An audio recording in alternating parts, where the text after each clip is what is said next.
there, welcome to First Chapter Fridays. My name is Virginia. I'm here at the Alameda Free Library, and today I'm going to share parts of a book. I'm going to read the first couple sections of this book. It's called The Canyon's Edge, and this is by author Dusti Bowling. If you've been tuning into our First Chapter Fridays, I did share another one of her books. It's called, I want to get the title right, The Momentous Events in the Life of a Cactus. I don't know why I always have trouble saying that, which was a fantastic book. So this author has several really good ones. Now this particular book, The Canyon's Edge, is very different from the Cactus books. It's really, you don't want to stop reading it. It's so good. I'm just going to read you the jacket to start with, and then we'll dive right into the book. Okay? Starts out with, on the jacket, it says, "What do you fear?" Dying. Are you likely to die in this situation? Yes. Nora's birthday marks the 1-year anniversary of the worst day of her life. To distract them both from the memories of the horrible shooting that killed Nora's mom, her dad surprises her with a trip to explore a slot canyon deep in the Arizona desert. Nora hopes they'll find some remnant of the happiness they felt when her mother was still alive. But in the twisting, winding depths, the unthinkable happens. Suddenly, Nora finds herself lost, alone, at the bottom of the canyon, in the middle of the desert. Separated from her supplies, she faces dehydration, venomous snakes, scorpions, and worst of all, the beast who has terrorized her dreams for the last year. To save herself and her father, Nora must conquer her fears and outsmart the canyon's dangers. So that's just the jacket. As soon as I read that, I thought, oh, I have to read this. It sounds very good, and it actually is really good. And this is part 1. There's a little bit of illustration in the book showing the landscape and the canyon itself. And that is what a slot canyon is. It goes straight down. 1. I walk to the Jeep in the middle of a cold, dark desert night. Dad is already stuffing our supplies into the back. The tailpipe blowing steam tinted red by taillights. We need an early start. It's going to take a while to reach the place where no one can find us. Dad lifts a hand and pats my rumpled hair. Tired? He asks. I nod. He pushes my backpack toward me. Why don't you double check it? I open my bag as Dad digs through his own and mumbles, "It feels like I'm missing something." His words hit me right in the chest. We are missing something. We'll always be missing something. Shivering, I zip up my pink hoodie, which I got at Sunset Crater. It says, "Get out there." But this is the first time we'll be getting out there since our family went from 3 to 2. Pushing those thoughts away, I sort through the supplies Dad put in my pack. Water bottle, sunblock, helmet, almonds, protein bars, and my favorite flavor of electrolyte powder, watermelon. He remembers. I smile up at him, but he's now ripping everything out of his pack. I know I'm forgetting something, he says, his voice rising. He pulls out rope for rappelling, cams for climbing, carabiners for carrying, gloves for gripping, and harnesses to hold us. Touching his arm, I say, I think we have everything, though it feels like a lie. He continues emptying his pack until he pulls out one last item, gun. I stumble backward, choking on my own breath. Dad looks back at me and immediately sets it down. He takes me into his arms, much thinner than they used to be. I'm sorry, Nora, he whispers. It's just a flare gun. My heart pounds so hard I'm sure Dad can feel it. I doubt we'd even need to use it, Dad says, patting my back. Hey, it's going to be a good day. I take in a deep breath. I know. Almost no moon, Dad looks up and says. Did you hear about those bones they found on the moon? My head snaps back. What? He grins. I guess the cow didn't make it. I groan. Oh my gosh, Dad. He gives my long hair a gentle tug, then stuffs everything back in his pack and slams the hatch shut. He limps around to the driver's side and gets in. He seems like himself, more like himself today than in a very long time. It really might be a good day. 2. We drive the empty desert highway for a couple of hours until Dad turns onto a rough dirt road that follows the power lines. I slide my hand across the foggy window and peer through the wet streaks. Nothing but desert surrounds us as we drive. No homes, no people, no cars, except ours. Nothing but ocotillos, saguaros, mesquites, paula verdes, and wolf spiders with eyes that shine like diamonds in our headlights. Dad points them out to me. You see that one? I scan the lit area. Yep, there's another one. I see it. Dad thinks wolf spiders are amazing. You should have invited Danielle, he says suddenly. I swallow, thinking about the last time we were all together when we went camping and fishing at Bartlett Lake. How I had to hook all her worms because Danielle didn't want to touch them. How she'd squealed in excitement at catching the smallest bluegill ever. How Mom had snapped a picture of it. How I threw it back in the water and Danielle had jumped in after it, yelling that she'd want to keep it as a pet. How I jumped in after her and we spent the rest of the day swimming and splashing and scaring away the fish. Sorry, Dad says. I just miss her, that's all. I miss her too, though I can't bring myself to say it out loud. 3. It's dawn by the time Dad stops, startling me awake. It was a quick nap, and I try to hold on to the dream, but it's already gone. If it had been the nightmare, I would still feel it. I wouldn't be able to forget. Dad turns off the Jeep, and the lights blink out. I step into the cold morning and stretch, run my fingers through my long hair, and pull it back in a ponytail. The sun is rising behind the dark line of mountains, their tops jagged like the edge of a serrated knife. I reach back into the car and pull out my notebook and pencil and quickly jot down. The sapphire sky breathes in, the desert morning, and breathes out, pink flame to burn up the wisps of silver clouds. I stuff the notepad and pencil in my backpack. When Mary, my therapist, found out I liked writing, she told me I should use it as a tool, that I could rewrite my nightmare. But I don't want to do that. Rewriting it means I have to think about it. What I want is to crumple it up and throw it away in the garbage, burn it, delete it forever. But Mary's not totally wrong. Writing makes me feel closer to Mom, like I can somehow make up for all the things she'll never write with my poems, though I don't think I could ever write as well as she did. Maybe you could read me what you're writing later, Dad says. Maybe, I say. Be nice to share it with someone, don't you think? I don't know. Maybe it's just for me.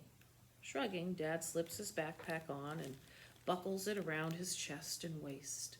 He runs a hand through his graying hair, overgrown and curling over his ears, then locks the Jeep. We set out away from the road, our hiking boots crunching over the hard desert dirt. I'm still sleepy and I stumble over a couple of larger rocks. Watch your step, Dad says, but he should be paying attention to his own steps. He's stumbling more than I am. I watch him limp, knowing every step hurts. Every night he rubs his leg with special lotion. Every month he visits the doctor. Every day he swallows pills. 3 surgeries and a metal rod. Nice words like, I'm okay and I feel fine, but I know he's still in pain. It will never go away. A bullet can do that. A bullet is tiny. It can weigh a fraction of an ounce and be a fraction of an inch long. And yet, something that small can rip flesh and shatter bone and puncture organs and stop hearts. Something that small can tear a hole in your life so large it will never close. So ragged it will never be sewn. So ugly no one will ever look at you the same again. So painful you'll feel it every second for the rest of your life, even when that tiny bullet never touched you at all.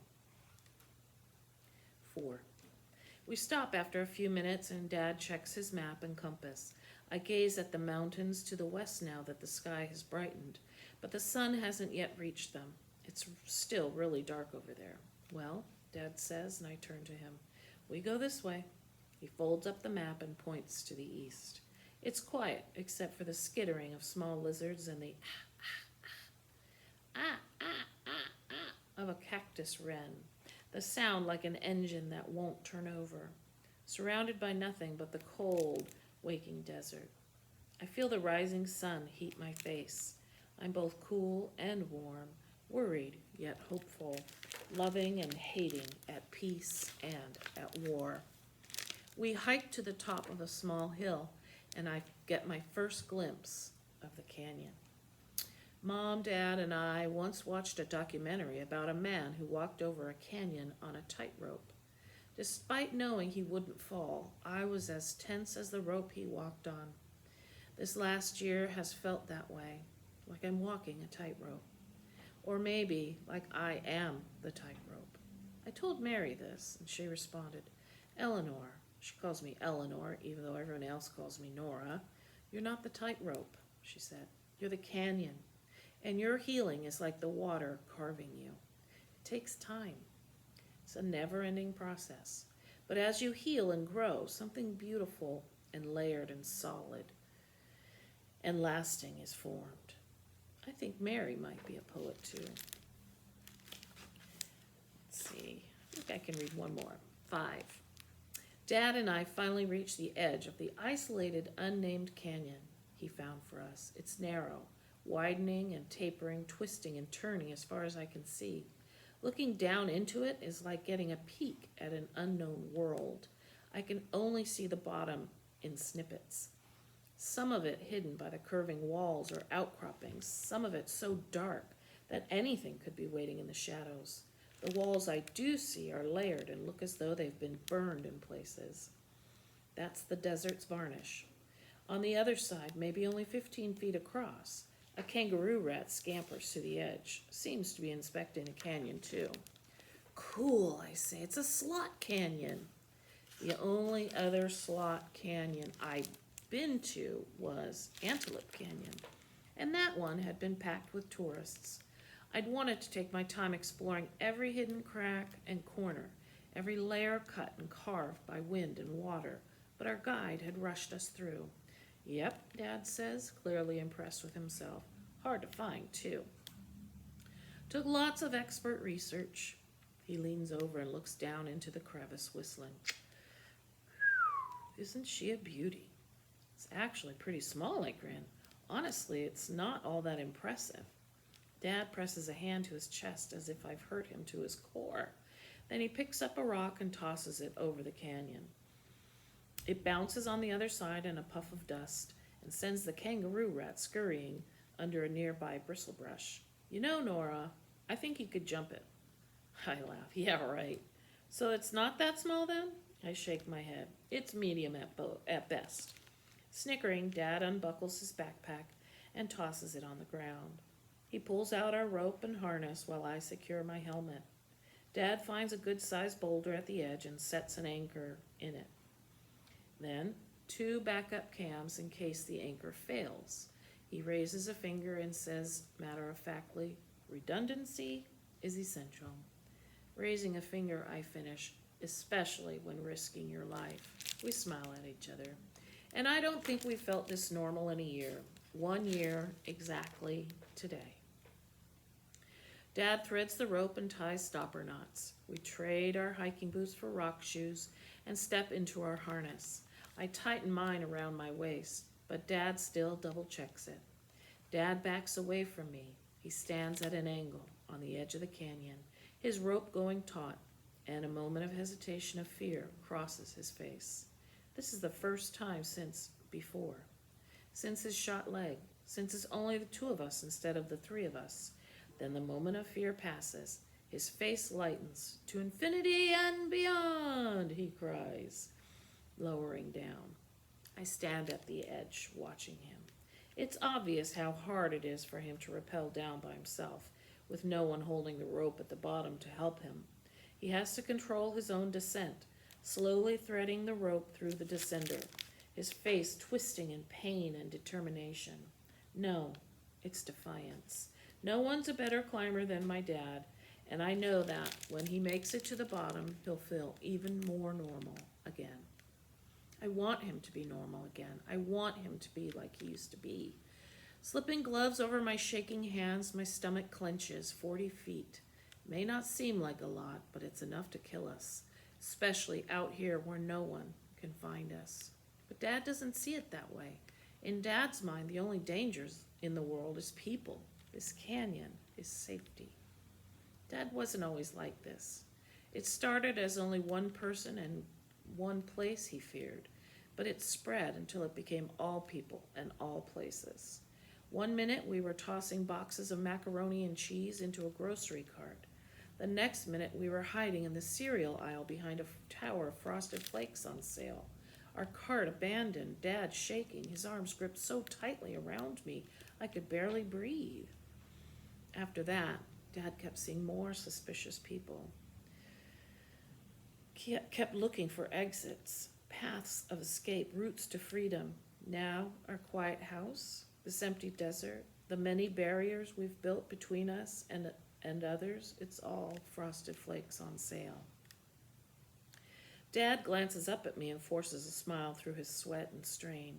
I smile back, trying to assure him with my expression that I'm not worried, that he's doing just fine. Mary says Dad and I have built walls around ourselves. She says our walls are made of all the unhealthy things, guilt and shame, fear and anger. She says we haven't fully processed or accepted what happened. But how could anyone accept such a thing? Why shouldn't we build walls to protect ourselves? Mary says the walls are weak, leaky, full of holes that constantly drip and seep pain. I think maybe we just need to build stronger walls. And I think I'm going to stop there. And this is the part where Nora, the next chapter is where she enters the canyon. And I'm not going to say any more about this. The jacket said a lot. She does become lost and isolated. So it is such a page turner, I can't tell you. So I do hope you will check out this book. It's called The Canyon's Edge. I forgot to check to see whether or not it's on Hoopla or on our other ebook resources, but give it a look and check it out. It's so good. You'll enjoy it, I know. All right, thanks for listening, and I'll see you next time. Bye-bye.